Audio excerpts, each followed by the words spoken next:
नमस्कार, स्वागत करती हूँ आपका नई आवाज न्यूज चैनल में। मैं हूँ आपके साथ अंशु शर्मा। खबरों का रुख करते हैं।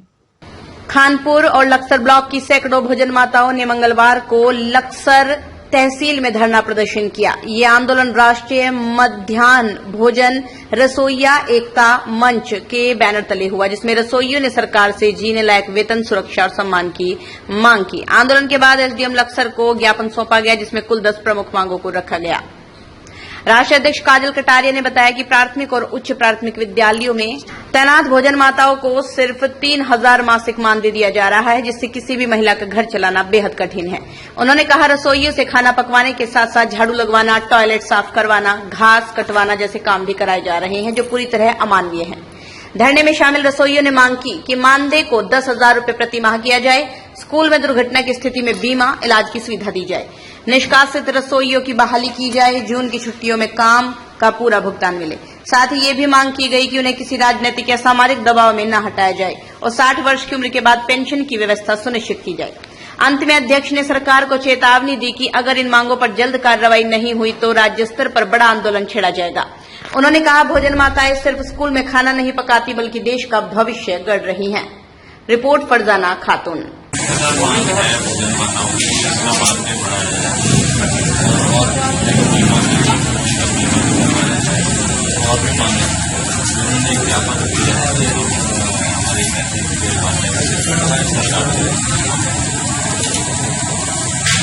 नीलम देवी हूँ, सदाबाद से हूँ। वाइफ रविंद्र कुमार की और हर्ष विद्या मंदिर में काम करती थी और कहती थी, परवा मैडम खाना बना के मेरे पास जाओ, काम करो, झाड़ू पोछा भी करो, जाके घर पे काम करो। हमने मना कर दिया, इसी कारण से हमें निकाला गया। और जो है क्या नाम, हमारे से जो बिल्डिंग थी, इंटर कॉलेज की डिग्री थी, हमें लैब वगैरह सब साफ करवाए गए कि आपकी तनख्वाह बढ़ेगी। सर उसके बाद हमें निकाला गया। एक गीता थी, उसकी क्या नाम घनश्याम की वाइफ थी, उसे भी निकाला गया। और हमें बहुत बीमार हो गए थे, हमें इसे एक कप चाय भी नहीं पूछा गया। कितने साल पहले निकाला? 4 साल पहले, 4-5 साल पहले निकाला गया प्रभा मैडम ने और अंकित सर ने। तहसील में पहुंच गया, धरना प्रदर्शन कर रहे हैं। क्या है पूरा मामला, क्या मांगे आप? पता, जो बढ़ती हुई महंगाई को देखते हैं हमारा जीने लायक मानदेय नहीं है। दूसरा है, हमें केवल खाना बनाने के लिए अपॉइंट किया गया था और हमारे से झाड़ू भी लगवाई जाती है, शौचालय साफ करवाए जाते हैं और जो स्कूलों में घास इकट्ठा हो जाता है वो कटवाया जाता है और चूल्हे पे खाना बनवाया जाता है, जबकि सिलेंडर सभी जगह पे है। सिलेंडरों पे हमें खाना नहीं बनाया जाता। और एक चीज और है सर, मिड डे मील के साथ बहुत ज्यादा खिलवाड़ किया जा रहा है। मैं ये कहना चाहती हूँ कि इसमें गरीब, जितने भी गरीब गांव के हैं या भोजन माताएं हैं, उन्हीं के बच्चों को पॉइंट किया गया है कि वो यहाँ, उनके बच्चे यहाँ पढ़ेंगे तो ही खाना बनाएंगी। अब मैं ये पूछना चाहती हूँ सरकार से कि उन्होंने ये तो आदेश कर दिया, लेकिन इसमें सबसे पहले तलाकशुदा और विधवा रख दी, जिनके बच्चे प्राइमरी। अनीता मेरा नाम है, मैं मारवाड़ी स्कूल में खाना बनाती हूँ। सर, हमारा ये सबसे पहले तो भोजन माताओं का सैलरी का है, उनकी 3,000 रुपये में पूरा नहीं है। दूसरा, हमारा भोजन माता खाना बनाती है, उनके साथ दुर्घटना हो जाए, कुछ भी बात हो जाए तो उसका बीमा होना चाहिए सरकार के द्वारा।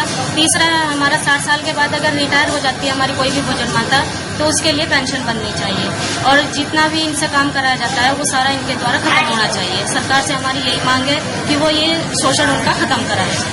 अगर सरकार अगला कदम हमारा 26 जून में धरना रखेंगे। हम सब जगह की भोजन माताओं को इकट्ठा करके हम 26 जून में देहरादून जाएंगे।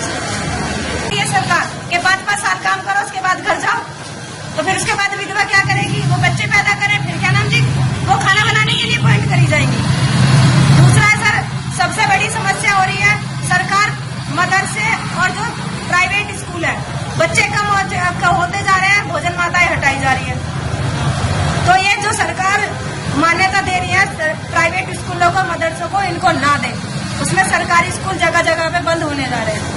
अच्छा मैडम, एक बात बताइए, आ जाइए, एक मिनट खड़े हो जाइए। ये भोजन माता स्कूल बंद है। टीचर से मैंने बात करी है तो उन्होंने मुझे कोई जवाब नहीं दिया कि मुझे नहीं बताया कि स्कूल बंद क्यों है। एक अक्षर पड़ता है, शनि मंदिर के पास में किया है, वो भी 4 साल से बंद है।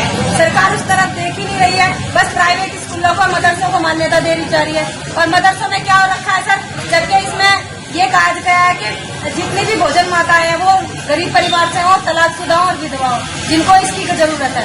लेकिन मदरसों में क्या किया हुआ है, अपनी पत्नी रखी हुई है, अपनी माता जी है, उनकी बहन जी है और अपनी चाची ताई रखी हुई है। किसी को जो जरूरतमंद है उसको खाने के लिए कोई नहीं किया गया है। ये मैंने खुद जाकर के चेक किया है। तो मैं ये कहना चाहूंगी, जब तक अधिकारियों के और शिक्षकों के बच्चे स्कूल में नहीं पढ़ेंगे तब तक व्यवस्था बिल्कुल भी ठीक होने वाली नहीं है। अच्छा मैडम, एक बात और भी आप देहरादून में हम 26 जून को जा रहे हैं और हमारी यही मांग है कि ये जो प्राइवेट स्कूल है और ये मदरसे हैं इनको बंद करें। इनकी मान्यता सरकार ना करे, क्योंकि मुझे पता है मान्यता देने के लिए सरकार की जेब में भी अच्छा खासा मोटी रकम जाती है, जिससे कि ये इनको मान्यता देते हैं। जितना बढ़ावा है इनको दे रहे हैं, सरकारी विद्यालयों को क्यों नहीं दे रहे, जहाँ पे शिक्षा की व्यवस्था ठीक हो पाए और हम जैसे जो बच्चे वहाँ पे पढ़ पाए। देहरादून में कौन सी जगह? सर गांधी पार्क है। ठीक है। वो वाली और ये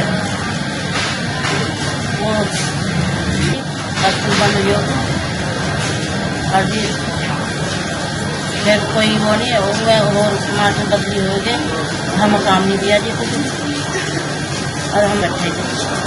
पैसा भी नहीं दिया, सभी ने दिया जी, ना ड्रेस के दिए जी और उसके बोनस भी 5-4 महीने ही दिए। 5 साल का बोनस। हाँ, हम जी फुटबॉल भी काटते हैं, पेटे भी लगाए जी और सब पता पानी सारा और के जी थी मैं वहाँ। अगर तो अभी तक की खबरों में बस उतना ही। बाकी की खबरों के लिए देखते रहिए नई आवाज न्यूज चैनल। नमस्कार।